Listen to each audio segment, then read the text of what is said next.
सबसे पहली चीज दिमाग में आनी चाहिए, बैंक रिकंसिलिएशन स्टेटमेंट पढ़ें क्यों। तो ये एक कैश बुक का सम है जो आपने कैश बुक चैप्टर में सीखा है। इसका मैं सोल्यूशन बताता हूँ, ये अपने सोल्यूशन भी कर रखा है। हम अब फोकस कर रहे हैं बैंक के कॉलम पर, तो मैंने थोड़ी देर के लिए कैश कॉलम हाइड कर दिया है। अब रूल ये है कि जो कैश बुक में डेबिट साइड एंट्रीज आती हैं, मतलब रिसिप्ट साइड एंट्री आती हैं, वो पासबुक के क्रेडिट साइड होती हैं। जो कैश बुक के पेमेंट साइड होती हैं वो पासबुक के डेबिट साइड होती हैं, और ये बैलेंस हमेशा मैच होता है। अग्रीड। पर अगर कुछ ऐसे सिनारियोज हैं जहां पर ये बैलेंस मैच नहीं होता है, तो वो क्यों नहीं हो रहा है उसका रीजन निकाला जाता है, और वो एक स्टेटमेंट में लिखा जाता है जिसका नाम बीआरएस है, बैंक रिकंसिलिएशन स्टेटमेंट। जैसे कि मान लीजिए ये जो एंट्री है 2000 रुपए की जिनल की, हमने गुड्स सेल किए हैं। आपने अगर ओरिजिनल सम देखा हो तो हमने 2000 के गुड्स जिनल को सेल किए हैं, उसने हमें चेक दिया है। अग्रीड। अब मैंने चेक बैंक में जमा कर दिया, पर मैंने कैश बुक में ही लिखा नहीं है। अब ये एंट्री यहाँ दिख रही है, यहाँ नहीं दिख रही है। उसके कारण क्या होगा, जब आप इसका टोटल करोगे तो ये 7400 आएगा, ये 7400 इधर जाएगा, ये सारी चीजें माइनस होंगी, तो रिजल्ट आएगा 1400। अब ये बैलेंस 1400 है, ये बैलेंस 3400 है। ऐसा क्यों हो रहा है, मिसमैच क्यों हो रहा है? क्योंकि हमने एक एरर कर दिया है। तो ये एरर बैंक रिकंसिलिएशन स्टेटमेंट में रिकॉर्ड होता है। Take another example. मान लो इंटरेस्ट ऑन ओडी बैंक ने हमसे चार्ज किया है, और ये हम कैश बुक में लिखना भूल गए हैं। ये 100 रुपीज वाली एंट्री हमने कैश बुक में नहीं करी है। अब क्या होगा, इसका टोटल करेंगे तो 9400 ही आया। इसमें से ये गया, इधर गया, शिफ्ट किया, ये सारी चीजें माइनस करी। करेक्ट। अब डिफरेंस कितना आएगा? 3500। यहाँ 3500 है, यहाँ 3400 है। ये भी एक एग्जाम्पल है एरर का। तो ये चीज हम बैंक रिकंसिलिएशन स्टेटमेंट में स्टेट करते हैं, भाई इस 100 रुपीज की एंट्री के कारण बैलेंस टैली नहीं हो रहा है। Take another example. आपने फर्नीचर की यहाँ पे पेमेंट करी है, तो मान लीजिए वो कैश बुक में आपने कर दी। अब ये बंदे को आपने चेक दिया है, ये अपने बैंक अकाउंट में जाएगा, जमा करेगा, तब मेरे अकाउंट में से पैसा निकलेगा। अब वो अपने बैंक में गया ही नहीं है, तो मेरे पासबुक से निकला ही नहीं है। अब कैश बुक में रिफ्लेक्ट कर रहा है, पासबुक में रिफ्लेक्ट नहीं कर रहा है। तो अब क्या होगा कि कैश बुक तो दुरुस्त है, 3400 बैलेंस है। अब पासबुक का टोटल करेंगे तो ये 9400 इधर आया, उसमें से ये 2000 की एंट्री है ही नहीं, और इधर जो बैलेंस है वो 5400। अभी इधर 5400 है, इधर 3400, मैच नहीं हो रहा है। बैंक रिकंसिलिएशन स्टेटमेंट बनाना पड़ेगा, ये टाइमिंग डिफरेंस है। तो दो कारण होते हैं एरर को लोकेट करने के लिए, और टाइमिंग डिफरेंसेस को लोकेट करने के लिए हम बैंक रिकंसिलिएशन स्टेटमेंट बनाते हैं। रूल्स, चार रूल्स हैं। Do what is not done, reverse the wrong one, undercast same side, अगर बैलेंस अंडरकास्ट हो जाता है तो same side, overcast opposite side. Let us go for a numerical. अब सबसे पहले यहाँ पे हमें दे रखा है cash book of Shri Sudhir shows bank balance of 5000। Bank balance asset होता है, कैश बुक। करेक्ट। तो हम bank reconciliation statement debit side से शुरू करेंगे। Will start from the debit side और लिखेंगे bank balance as per cash book, debit side 5000। अब हम फर्स्ट पॉइंट पे जाते हैं। 8000 का चेक डिपॉजिट हुआ है 29 दिसंबर को, but cheque is not credited. Not credited rule है, do what is not done. Not credited बोल रहा है, do what is not done. क्या बोल रहा है? Not credited, not credited. तो आप क्रेडिट साइड लिख दोगे और लिखोगे cheque deposited but not credited in passbook. Narration भी यहां से लिख सकते हैं आप, cheque deposited but not credited in passbook. तो नरेशन की ज्यादा इंपॉर्टेंस नहीं होती है, पर फिर भी हमें क्वेश्चन में से आ जाता है। Second point, uh cheque of 6000 was sent for collection to bank on 30th of December, which is not collected by bank. अब नॉट कलेक्टेड, अब ये पासबुक कैश बुक की एंट्रीज का मैं आपको हर समय दिखाऊंगा ताकि आपको पता चले। आप इसमें कलेक्टेड शब्द ढूंढो, कलेक्टेड शब्द। तो कैश बुक में ये रहा कलेक्टेड, राइट। अब कैश बुक में डेबिट साइड आ गया है, पर बोलता है not collected by bank. Not collected by bank मतलब बैंक यानी पासबुक। पासबुक में कलेक्ट नहीं हुआ है, पासबुक में कलेक्ट नहीं हुआ है। Rule is do what is not done. Passbook में कौन सी साइड नहीं आया है? क्रेडिट साइड नहीं आया है, 6000 पासबुक में क्रेडिट साइड नहीं आया है, ये एक टाइमिंग डिफरेंस है। तो हम क्या करेंगे, परफेक्ट, पासबुक में मतलब बीआरएस में क्रेडिट साइड लिख देंगे। पासबुक तो हम नहीं बना सकते ना, हम बीआरएस बना सकते हैं, BRS is prepared by trader. तो क्रेडिट साइड लिखेंगे, cheque sent for collection but not credited by bank. इस पे आते हैं, 3000 का चेक इशू किया है 28/12/2015 को for the payment of electricity bill which is not debited. कहता है नॉट डेबिटेड, अब सीधा सीधा बोल रहा है भाई नॉट डेबिटेड, तो do what is not done, debit side लिखो, 3000 डेबिट साइड, और लिखोगे check issued but not debited by bank. Not debited not credit तो सबसे सिंपल होता है, डेबिट नहीं किया है डेबिट करो, क्रेडिट नहीं किया है क्रेडिट करो। Coming to the next, a check of 2000 was drawn on 27/12/15 and was given to a creditor but not presented for payment. अब आप चेक ड्रॉन शब्द ढूंढो, चेक ड्रॉन इधर ढूंढो, किधर है चेक ड्रॉन। परफेक्ट, अगर आपने कैश बुक में क्रेडिट साइड ढूंढा है तो राइट। अब ये बोल रहा है cheque was drawn and given to creditor but not presented for payment. Not presented for payment मतलब प्रेजेंटेड नहीं हुआ है, पासबुक में प्रेजेंट नहीं हुआ है, पासबुक में डेबिट साइड नहीं आया है। नॉट प्रेजेंटेड का मतलब होता है नॉट डेबिटेड, करेक्ट। पासबुक में अगर प्रेजेंट होता तो डेबिट होता, तो कह रहा है पासबुक में प्रेजेंट नहीं हुआ है 2000 का चेक, तो हम डेबिट साइड लिखेंगे और लिखेंगे cheque given to creditor but not debited by bank या not presented by bank, both are absolutely correct.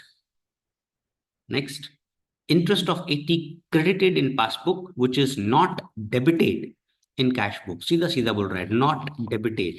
अब not debited rule is do what is not done। चार रूल्स हैं, उसमें से मेजॉरिटी पॉइंट्स तो do what is not done पे ही खत्म हो जाएगी, राइट right? तो बोल रहा है 80 rupees credited but not debited in cash book, cash book में डेबिट नहीं हुआ है, तो अब डेबिट साइड लिखेंगे interest not debited in cash book. Next, bank debited 100 in passbook for bank charges which is not credited in cash book। not credited सीधा सीधा बोल रहा है not credited, तो आप क्या करेंगे, परफेक्ट, क्रेडिट साइड लिख लेंगे, bank charges not recorded in cash book. अब टोटल करेंगे, कोई भी बड़ा हो सकता है, कैलकुलेटर ऑन करें तो ये टोटल बड़ा दिखेगा आपको, ये टोटल इधर जाएगा, इसमें से ये चीजें माइनस होंगी। अब ये चीजें माइनस होने पर आपको आंसर मिलेगा 4020। अब देखिए हमने जो स्टार्ट किया था ना, उसको हम दो पार्ट में बांटते हैं, एक बैंक बैलेंस है बैंक ओडी होगा और एज पर कैश बुक होगा या एज पर पासबुक होगा। जैसे यहाँ पर हमने सम शुरू किया है एज पर कैश बुक पे, तो खत्म होगा एज पर पासबुक। ये पहला रूल, जो हमारी स्टार्टिंग पॉइंट है उसको हमने दो पार्ट्स में ब्रेक कर दिया, पहला बैंक बैलेंस यहाँ और दूसरा पार्ट में एज पर कैश बुक है एज पर पासबुक। जैसे यहाँ पर एज पर कैश बुक है तो खत्म होगा एज पर पासबुक। अब देखिए डेबिट साइड से शुरू हुआ, डेबिट साइड पे खत्म हुआ, सेम साइड खत्म हो रहा है, सेम साइड खत्म हो रहा है, तो बैंक बैलेंस बन जाएगा बैंक ओडी, बैंक बैलेंस बन जाएगा बैंक ओडी, क्योंकि सेम साइड खत्म हो रहा है, सेम साइड खत्म हो रहा है, जहां से शुरू हुआ उसी साइड पे खत्म हुआ, तो उस केस में बैंक बैलेंस बन जाएगा बैंक ओडी। अग्रीड, चलिए नेक्स्ट हम पे आते हैं, cash book of Naresh shows credit balance. अब कैश बुक में क्रेडिट बैलेंस बोल रहा है, मतलब ये बैंक ओवरड्राफ्ट है, तो हम बीआरएस क्रेडिट साइड से शुरू करेंगे, क्योंकि बैंक ओवरड्राफ्ट लायबिलिटी होती है, तो हमने बीआरएस क्रेडिट साइड से शुरू किया। अब हम फर्स्ट पॉइंट पढ़ते हैं, a check of 10,000 was deposited with bank on 28/3/2016 which is not yet recorded in passbook। बोलता है not yet recorded in passbook. अब चेक डिपॉजिटेड है, अग्रीड, तो चेक डिपॉजिटेड ढूंढो, परफेक्ट, यहां पे मिल गया। अब वो कह रहा है नॉट रिकॉर्डेड इन पासबुक, तो चेक डिपॉजिटेड पासबुक में कौन सी साइड आता है, क्रेडिट साइड, अग्रीड, क्योंकि जो चीज कैश बुक में अगर डेबिट साइड आई है तो पासबुक में कौन सी साइड आएगी, क्रेडिट साइड। वो बोल रहा है आपने पासबुक में लिखा नहीं है, तो पासबुक में कौन सी साइड नहीं लिखा है, क्रेडिट साइड नहीं लिखा है। 10,000 आप क्रेडिट साइड लिखोगे और लिखोगे cheque deposited but not credited in passbook. Next, interest credited by bank rupees 160 on 30/3/2016 is not recorded in cash book। अब इंटरेस्ट क्रेडिटेड बाय बैंक बोलता है बैंक ने क्रेडिट किया है, तो बैंक ने क्रेडिट किया है, ये रहा बैंक इंटरेस्ट। बोलता है ये not recorded in cash book है, तो पासबुक में क्रेडिट हो गया है, तो कैश बुक में डेबिट साइड नहीं आया है, कैश बुक के डेबिट साइड नहीं आया है, तो हम डेबिट साइड लिखेंगे क्योंकि रूल है do what is not done. Interest credited by bank हो गया है, बैंक में आ गया है, पर कैश बुक में नहीं आया है, हम डेबिट साइड लिखेंगे 160 interest credited by bank not recorded in cash book. Coming to next, अब ये जो है फ्री हिट होती है, जैसे क्रिकेट में फ्री हिट होती है ना, वैसे ही ये बीआरएस की फ्री हिट है। Direct deposit by customer not recorded in cash book.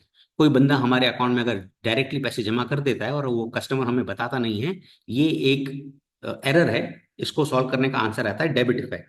तो जब भी direct, D for direct, D for deposit और डी फॉर डेबिट, अगर कोई भी कस्टमर हमारे अकाउंट में डायरेक्ट डिपॉजिट करता है तो वो हमेशा बीआरएस में डेबिट साइड आएगा, हमेशा, ऑलवेज। फ्री हिट है, रन आउट मत होना भाई इस पे, राइट। ये एक फ्री हिट है और ये एग्जाम में आता भी है, डायरेक्ट डिपॉजिट बाय कस्टमर, सीधा about the bowler at four 6, debit side, direct deposit debit, 3D, correct. 3D picture होती है ना, तो बॉल ऐसा स्टेडियम के बाहर जाना चाहिए, उसके 3D दिखना चाहिए बॉलर को, तो direct deposit debit. Coming to next, cheque deposited with bank but not recorded in cash book. आपने चेक डिपॉजिट किया है, ढूंढिए यहाँ पर चेक डिपॉजिट कहाँ है। परफेक्ट, कैश बुक के डेबिट साइड आपको दिख रहा है, राइट। बोलता है not recorded in cash book, बोलता है कैश बुक में ही रिकॉर्ड नहीं हुआ है, कैश बुक में ही रिकॉर्ड नहीं हुआ है, कैश बुक के डेबिट साइड नहीं लिखा है। डेबिट साइड लिख दो 8000, राइट, और लिखोगे cheque deposited but not recorded in cash book. Coming to next, cheque drawn and paid by bank but not recorded in cash book. Cheque drawn शब्द ढूंढिए, पासबुक कैश बुक एंट्रीज में cheque drawn शब्द ढूंढिए। Perfect, अगर आप credit side ने select किया है तो बिल्कुल सही सिलेक्ट किया है। अब वो कह रहा है not recorded in cash book, cheque draw किया है, चेक इशू किया है, पर कैश बुक में ही नहीं लिखा है, तो कैश बुक के क्रेडिट साइड नहीं लिखा है आपने, लिख दे भाई, do what is not done, write it on the credit side. तो 6000 क्रेडिट साइड लिखोगे, लिखोगे cheque paid by bank not recorded in cash book. Coming to next, अब ये दूसरी फ्री हिट है, second free hit of BRS chapter. पहली free hit तो बताई थी ना 3D, डायरेक्ट डिपॉजिट हमेशा डेबिट। अब ये सेकंड फ्री हिट है, बिल रिसीवेबल डिस्काउंटेड डिसऑनर शब्द आए, बिल रिसीवेबल डिस्काउंटेड डिसऑनर शब्द आए, क्रेडिट। कितना क्रेडिट, बिल का अमाउंट और नोटिंग चार्ज। बिल का अमाउंट जैसे 3000 है, नोटिंग चार्ज 40 रुपए है, तो 3040 रुपए क्रेडिट साइड लिखोगे। ये दूसरी फ्री हिट है, bill receivable discounted dishonour not recorded in cash book. तो दो फ्री हिट है, दोनों फ्री हिट इस सम में आई हैं, right. Next, total of the receipt side of cash book cast short. अभी कास्ट शॉर्ट का मतलब होता है under cast, receipt side under cast हो गया है, under cast same side, under cast same side, ये चार रूल्स हैं, under cast same side, correct. Receipt side under cast हो गया है, तो हम डेबिट साइड लिखेंगे, रिसिप्ट साइड डेबिट साइड होता है, receipt side of cash book under cast. Coming to next, cheque drawn but not presented for payment. अब cheque draw किया है मतलब कैश बुक में आपने लिख दिया है, बोलता है नॉट प्रेजेंटेड फॉर पेमेंट। अब पासबुक में प्रेजेंट नहीं हुआ है, पासबुक के डेबिट साइड नहीं आया है, पासबुक के डेबिट साइड नहीं आया है, rule is do what is not done, write it on the debit side, and check drawn but not presented for payment. Next, cheque deposited but not credited. अब ये तो बड़ा सिंपल है, not credited, तो भाई क्रेडिट साइड लिख, right, cheque deposited but not credited. अब bank has debited bank commission of 80 in passbook which is not recorded in cash book. Bank commission ढूंढिए, पासबुक में बैंक कमीशन किधर है, क्योंकि बोलता है bank has debited 80 in passbook, तो passbook में बैंक कमीशन ये रहा, बोलता है not recorded in cash book. अब पासबुक में अगर डेबिट साइड आई है तो वो कैश बुक में परफेक्ट क्रेडिट साइड आनी चाहिए, और आपने क्रेडिट साइड नहीं लिखा है, कह रहा है not recorded in cash book, तो आप कैश बुक में क्रेडिट साइड नहीं आई है, वो चीज बीआरएस में क्रेडिट साइड रिफ्लेक्ट करोगे। Bank commission not recorded in cash book, एक लाइन छोड़ के टोटल करोगे। अब जैसे यहाँ पर क्रेडिट साइड बढ़ा है, ये टोटल यहाँ गया, राइट, उसमें से ये सारी चीजें माइनस की, तो 11,460 आया। अब आप दो पार्ट्स में डिवाइड करो। देखो, पहले तो बैंक ओडी है और as per cash cash book है, तो एज पर कैश बुक है तो सम खत्म खत्म किस पर होगा, एज पर पासबुक, अग्रीड। अब बैंक ओवरड्राफ्ट है, क्रेडिट से शुरू होके क्रेडिट पे खत्म हो रहा है, डेबिट पे खत्म हो रहा है, क्रेडिट से शुरू होके डेबिट पे खत्म हो रहा है, ऑपोजिट साइड खत्म हो रहा है, तो ये का ये कॉपी करने का, समझे, राइट। अगर सेम साइड खत्म होता तो मैं क्या करता, ऑपोजिट कर देता। देखिए, क्रेडिट शुरू, डेबिट खत्म, तो बैंक ओडी को बना देने का सेम बैंक ओडी, क्योंकि ऑपोजिट साइड खत्म हो रहा है। सेम साइड खत्म होता तो रिवर्स करते, और वैसे भी पासबुक ओडी डेबिट होता है, क्योंकि OD as per cash book credit होता है। Wish you good luck. ये सम सेल्फ लर्निंग का है, खुद करेंगे, and hope you will be able to solve it. Good luck.